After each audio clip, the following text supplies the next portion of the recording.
नमस्कार। आज हम एक ऐसी शख्सियत के सफर पर नजर डाल रहे हैं जिनकी कहानी अविश्वसनीय है।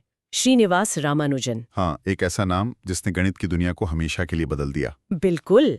हमारे पास रामानुजन, प्रतिभा और लगन की गाथा के कुछ अंश हैं जो दिखाते हैं कि कैसे जुनून और कह सकते हैं अटूट मेहनत किसी भी बाधा को पार कर सकती है। हाँ, तो चलिए इस अद्भुत यात्रा को समझते हैं। सोचिए जरा, 1887 में जन्म, दक्षिण भारत का एक छोटा सा गांव, गरीबी। और गणित की कोई फॉर्मल ट्रेनिंग नहीं, स्कूल की पढ़ाई भी वो ठीक से पूरी नहीं हुई। हाँ, और सिर्फ एक पुरानी उधार ली हुई किताब के सहारे खुद को गणित में पारंगत कर लिया। ये जुनून की हद है मतलब। उन्हें अपने ही लोगों ने स्थानीय स्तर पर पहचाना नहीं, नकारा गया।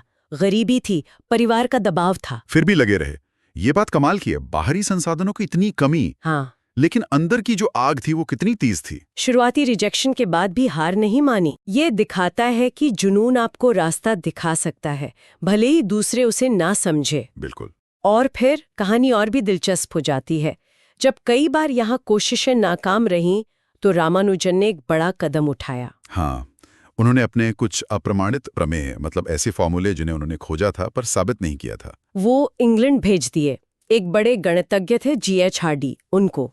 और हार्डी का रिएक्शन, वो पहले तो हैरान हुए, फिर तो वो दंग ही रह गए। हाँ, उन्होंने कहा कि ये प्रमेय इतने मौलिक हैं, इतने अजीब है कि कोई इनकी कल्पना भी नहीं कर सकता। इसलिए ये सच होने चाहिए। ये अपने आप में एक अनोखी बात है। गणित तो सबूत मांगता है। ये उनकी सोच की गहराई दिखाता है और उनकी हिम्मत भी। ये दृढ़ता का एक सबक है ना। बिल्कुल, अपने विचारों पर ऐसा विश्वास। और फिर उन्होंने हार्डी के बुलावे पर कैम्ब्रिज जाने का फैसला किया। सोचिए, उस वक्त समुद्र पार जाना कितनी बड़ी सामाजिक और धार्मिक बाधाएं रही होंगी। बहुत बड़े। ये दिखाता है कि वो सिर्फ प्रतिभाशाली नहीं थे, उनमें हिम्मत भी कमाल की थी। कैम्ब्रिज में, वो भी सिर्फ 5 साल में, और वो भी खराब सेहत के साथ, अकेलेपन से जूझते हुए। हाँ, वहाँ का माहौल, खाना पीना सब अलग था।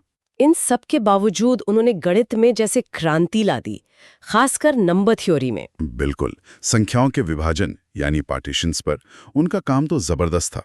ये विभाजन क्या होता है, थोड़ा समझाएंगे? हाँ, मतलब जैसे एक नंबर है, मान लीजिए 5, तो उसे कितने तरीकों से छोटे नंबरों के जोड़ के रूप में लिख सकते हैं, जैसे 4+1, 3+2, 3+1+1 वगैरह। अच्छा। सुनने में आसान लगता है, पर बड़े नंबरों के लिए ये बहुत जटिल हो जाता है। रामानुजन ने इसके लिए अद्भुत फॉर्मूले दिए। और अनंत श्रृंखलाएं, इन्फिनिट सीरीज, सतत भिन्न, कंटिन्यूड फ्रैक्शंस, इन पर भी काम किया। हाँ, और मॉक थीटा फंक्शंस जैसी रहस्यमयी चीजें भी खोजी।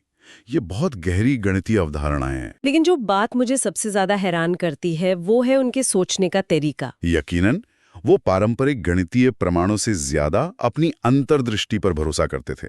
उन्हें पैटर्न्स दिख जाते थे, कनेक्शंस दिख जाते थे, जो किसी और को नहीं दिखते थे। अक्सर औपचारिक प्रूफ नहीं होते थे उनके पास। नहीं, कई बार नहीं होते थे, बस नतीजा होता था।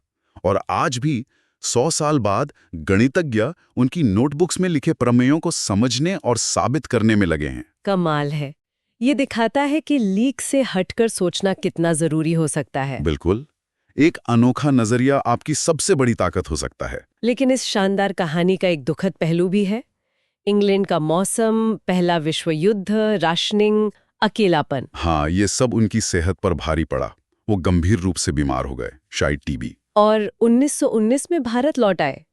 फिर अगले ही साल 1920 में, सिर्फ 32 साल की उम्र में, उनका निधन हो गया। बहुत कम उम्र थी। लेकिन यहाँ भी एक प्रेरणा छिपी है ना? हाँ, बिल्कुल। अपने आखिरी साल में जब वो बहुत बीमार थे, बिस्तर पर थे, तब भी उन्होंने काम करना नहीं छोड़ा। और अपनी वो मशहूर लॉस्ट नोटबुक तैयार की। हाँ, जिसमें और भी ज्यादा गहरे, क्रांतिकारी विचार भरे थे। ये दिखाता है कि समय कितना कीमती है और हर हाल में अपने जुनून को जीना कितना जरूरी है। तो इस पूरी कहानी से हम क्या सीख सकते हैं? मेरे ख्याल से सबसे बड़ी सीख ये है कि जुनून और लगन वो सुविधाओं से ज्यादा जरूरी हैं। हाँ, और दृढ़ता, हार ना मानना। बिल्कुल। और ये कि आपका अनोखा सोचने का तरीका, आपकी अलग सोच, वो आपकी कमजोरी नहीं, बल्कि सबसे बड़ी ताकत हो सकती है। रामानुजन का जीवन भले छोटा रहा हो, पर उनका काम हमेशा जिंदा रहेगा। उनकी कहानी हमें याद दिलाती है कि सीमाएं तोड़ने के लिए ही होती हैं और असाधारण प्रतिभा कहीं भी किसी भी हाल में उभर सकती है। सही कहा। और ये एक सवाल भी छोड़ जाती है क्या? कि हमारे अपने अंदर ऐसी कौन सी छिपी हुई अंतर्दृष्टि या अनोखी सोच हो सकती है जो बस हमारे जुनून और समर्पण का इंतजार कर रही है, भले ही उसे दुनिया की औपचारिक मान्यता मिले या ना मिले।